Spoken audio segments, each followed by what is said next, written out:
হাসপাতাল বিচাৰি পুনৰ উত্তপ্ত নলবাৰী প্ৰতিবাদত নামেল শতাধিক লোক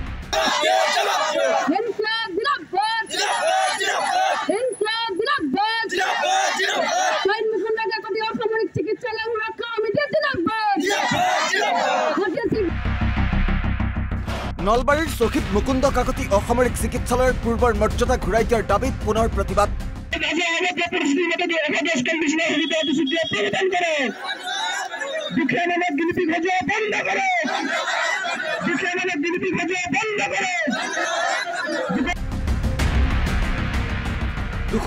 খন বিচনাযুক্ত চিকিৎসালয়খনৰ মৰ্যাদা আৰু পৰিসেৱা আধুনিকীকৰণৰ ব্যৱস্থাৰে নলবাৰীৰ জিলা যুটীয়া স্বাস্থ্য সেৱা সঞ্চালকৰ কাৰ্যালয়ত অৱস্থান প্ৰতিবাদকাৰীৰ আমাৰ চৰকাৰৰ বিৰুদ্ধে ক'ব লগা একো নাই, সপক্ষে ক'ব লগা একো নাই। আমি আন্দোলনকাৰী নহয়। আচলতে আমাৰ যিটো মূল দাবী 7 লাখ 8 লাখ জনসাধাৰণৰ কাৰণে আমি ওলাই আহিছোঁ। আমাৰ এটাই দাবী যে আমাৰ এইখন ঘূৰাই দিয়ক। আমাৰ যিখন প্ৰাণৰ আত্মাৰ লগত জড়িত শ্বহীদ মুকুন্দ কাকতি চিভিলখন ঘূৰাই দিয়ক। আমি লগে লগে আমি আন্দোলন বন্ধ কৰিম। চৰকাৰৰ ওচৰত এইটোৱে মোৰ দাবীয়ে নহয়, মোৰ প্ৰাৰ্থনা।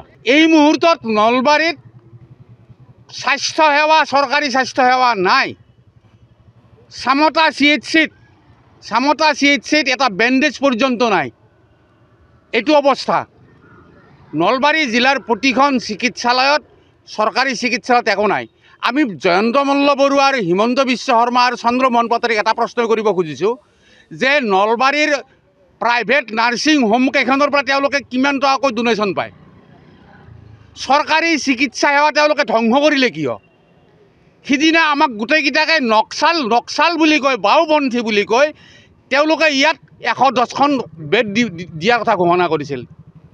প্ৰয়োজন হ'লে 110খন তাতকৈ বেছিকৈ দিব। আজি 110খনৰ এখন বেডো নাই, আনকি OPDও নাই। এইটো অৱস্থা।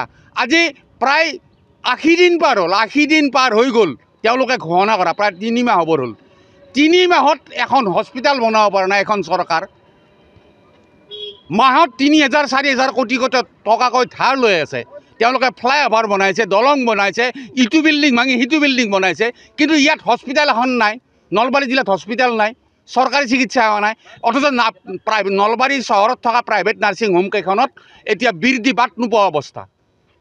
সেইকাৰণে আমাৰ সন্দেহ হৈছে যে এওঁলোকে নলবাৰী চহৰৰ প্ৰাইভেট নাৰ্ছিং হোম কেইখনৰ পৰা ডোনেশ্যন পাই আছে নেকি? তেওঁলোকে এই কথাবিলাক কিয় বুজি নাপায়? আমি বাৰম্বাৰ কৈ আছোঁ, ইয়াত কোনো ৰাজনীতিৰ কথা নাই। ইয়াত কোনো ৰাজনীতিৰ কথা, এই মানুহবিলাক যে আহিছে ইয়াত কোনো ৰাজনীতি, ইয়াত হস্পিটেল বিচাৰি আহিছে, চৰকাৰী চিকিৎসা সেৱা বিচাৰি আহিছে। আৰু চৰকাৰী চিকিৎসা সেৱা পোৱাটোৱে আমাৰ প্ৰত্যেকৰে মৌলিক অধিকাৰ। আমাক সেই মৌলিক অধিকাৰখিনি ঘূৰাই দিয়ক।